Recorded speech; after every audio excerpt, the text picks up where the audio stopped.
But if I do ever box, you guys have to come watch. Yeah, of my course deal. they'd be there. All Of course, good. yeah. Even Would if, you do even it? if I lose an amateur, I'll be supporting the other guy.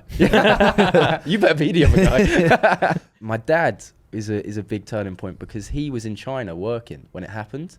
He'd been out there for 2 years, couldn't come back because of COVID, and he had to quit his job to come back to see me. So he quit his job, and we were there, and I remember when he walked in, I just had the intubation taken out, which is when you have to cough and remove this whole thing. Yeah. And I was convinced I was going to die, partly because I was scared of the nurse. I ended up getting a different nurse to do it, which was really nice. His name was, I can't remember, it was a typical Greek name, but he was a proper ledge. And he obviously, because he's ledge, watches this podcast, so big up to you. However, he came in just after that from China. I hadn't seen him for ages, and I was like, wow, that's crazy. And he looked healthy, and I was like, yeah, that's sick. Yeah. And he used to be a boxer, so he was an unlicensed boxer. He was IBA, but he was world champion.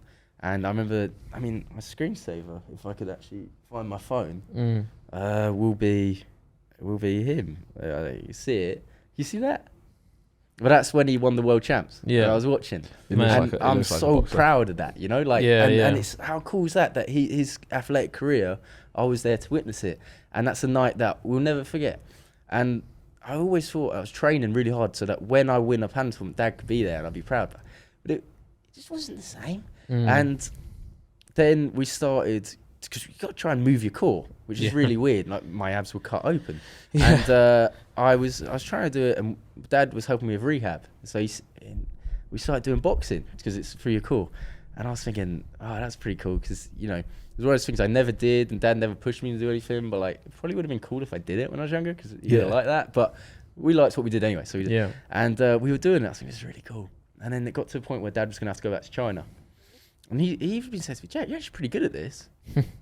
Well, that's nice, thanks. I'll take that. Yeah. And he was surprised. And he said, oh, YouTube boxing's a thing. I said, yeah. Why don't you do it? I said, no, Dad, I can't do that. I can't do that. And anyway, I said, I'm not really that big on YouTube, Dad. Do you know what I mean? Like, I can't really do that. He said, oh, well, how about, I'll just train you anyway. And I was thinking, he's going to stay. Yeah. Lit, So I said, yeah, all right. I'll get funding so you can train me every day. And basically, I'm very lucky.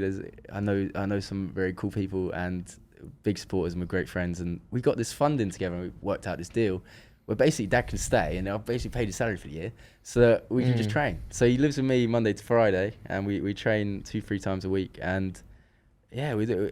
It's kind of, I liked the idea of boxing because I was thinking that is the scariest thing I can imagine, getting punched in your belly. Yeah. And I thought, and it doesn't matter if I was to, the thing is, Dad's insanely good, so I'm learning from one of the best pro boxing coaches, and it's like this lost knowledge. Like, he's proper old school, and it was, if he wasn't going to teach me, he wasn't going to teach anyone else. So I felt proper proud of like passing on the flame. Yeah. And we've been training, and I don't care if I have one amateur fight and I could lose. I'd be so proud stepping in there, more so than winning the 3 world champs. Because for me, it's just like everything's on the line, and it's life and death, and it's like we did that and we came through it together. And I could lose that amateur fight, or I could, one day be against Jake Paul and win that. But it doesn't make a difference. I'd be just as proud because it's the same environment. And I think that's currently. Don't get me wrong, I've got going full steam ahead on PANA and trying to grow the community and spread the message and listen to your body and donate blood. And I feel like I've got a new purpose and I can relate to people in different ways, which I couldn't before. Because I actually didn't know what suffering is now. Like, I didn't properly. However, the boxing idea is a lot of fun. So who knows, maybe one day you'll see that. But if I do ever box, you guys have to come watch. Yeah, of course they'll be there. Of course, yeah. Even if I lose an amateur. I'll be supporting the other guy. You better be the other guy. So would you fight on a YouTube card? If the thing is, I would love to, insofar as when I'm ready, I know I'm going to be very good at boxing, which is exciting because my dad spends most of the time slating people at YouTube boxing. I can't say anything because I think, man, they're doing it. It's amazing, right? Yeah. And they're very good at a lot of things, and the level keeps going up. And Dad's saying, like, he thinks I'll be the level of a pro. I could be the level of a pro boxer soon. Like, well, not soon, but he's excited. And I'm thinking, wow. So would I love to do YouTube boxing? I would, for myself, for my dad. But I would, if I was coming in, I'd have to be knocking everyone out. If you get what I mean, like that's the athlete.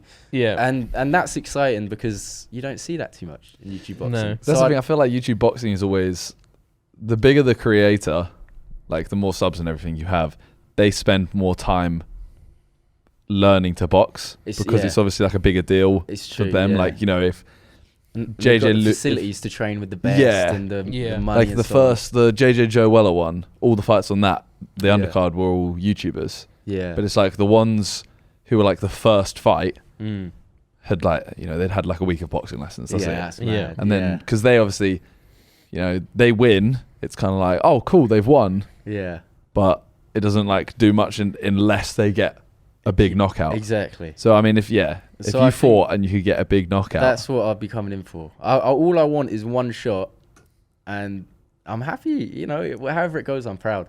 But I know I'm going in there to do something special that no one's done. Yeah. And if anyone wants to give me that shot, you know, from like, September onwards this year, I'll be ready to. Dad says I'll be ready to do it to anyone they give me. So. That's pretty exciting. Yeah, that's big.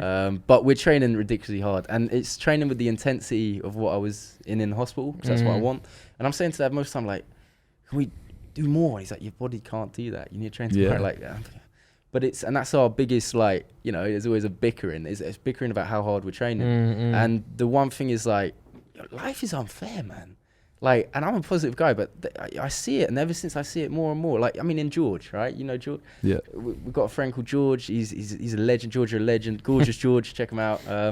And basically, he's got a tumor in his brain, right? And he's 12. And he's fighting every day. And he doesn't get the credit for it insofar as, like, well, what's he meant to do? Like, but he's so inspiring to me, because when I was feeling sorry for myself, I saw that and I was like, whoa. But the point is, life's unfair, and I kind of know that. Well, who'd you take that out on? You can't. You just got to carry on going. But I like the idea that in boxing, you're against one person. In Pana, I can't be like, yo, I'm against you, and I'm going to make your life hell. However, in boxing, I know that whoever I was against, you can take that time that you're with them, and you can drag them down to what you've experienced. Yeah. And it's like, that's it's weirdly sadistic. Yeah. You know what I mean? a little bit. Yeah. It's like, that's the competitive. You can, well, life's beat me up. I'm gonna beat you up to level it, because I can't fight life. Do you know what I mean? Yeah. So I think that's kind of exciting as well. It's like, not that I want to hurt anyone, but it's like, that's a true battle. Then, you know, you're actually doing something, and that's what I did this whole summer, and every step since. You know, like learning to walk, doing this. Like, yo, they expected you just to like go to the toilet in the bed, bro. In the bed, and I was there, like I couldn't move, and I was saying no, like I'm not. Do you like a nappy or something? No, the bed is really clever. Like a bedpan? Or? It's like some bed thing, and it like goes into it, and I didn't understand, but I refused. And they bring you, they wheel you this trolley thing that you sit on, and I was thinking, actually that's all right, but to sit, I couldn't get up. And then this would take 2 hours, and I tell you, they give you a lot of laxatives. Yeah. When you're in hospital, so I've got to wait for like an hour, 2 hours for this thing to come, and I need to go. And anyway, even that, right, going to the toilet was a battle. Yeah. So like. That's what I mean. Training now is so easy in comparison, but it's really exciting. And I also think that if someone sees me do it, I've Googled like, yo, can you box with a scar? Like, who does it? Like, safety. I know like, by that point I'll be bulletproof, but it's like no one's doing it. So I want to be like, yeah, I can do this. And why would I go into that? Have you checked medically?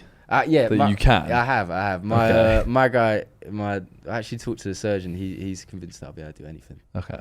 And so from March, like one punch. Yeah. No, I'll be bulletproof. Don't worry. My liver is completely sound. Like it's completely sound now. And from March, I'm allowed to like train any way I want, any weights and so on, any position. Whereas until now, I'm sticking to machines, and you know it's a bit safer. And I'm not gonna drop a dumbbell on my belly or something.